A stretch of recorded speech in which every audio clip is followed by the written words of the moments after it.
Welcome to Sweet Life Beat Life. We hope this video helps. You'll begin by confirming essentials: iOS 17 or later, logged into your Apple ID, and a quiet room with 50% plus battery. Once ready, go to Settings, Accessibility, then Personal Voice and tap Create Personal Voice. You're starting the voice capture sequence immediately because early audio quality matters.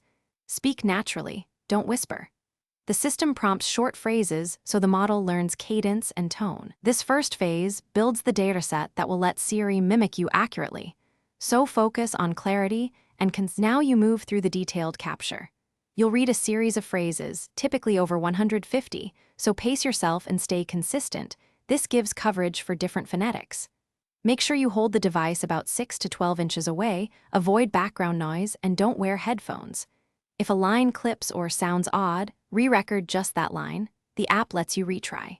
Once done with all prompts, the device synthesizes a model from those samples. So accurate, varied delivery improves naturalness and reduces robotic artifacts. Finish by activating your personal voice for Siri. Go to Settings, Siri, and Search or Accessibility options and select your new voice. Then test realistic commands. Ask for your schedule, send a message, or read a note to hear how tone transfers to conversational prompts.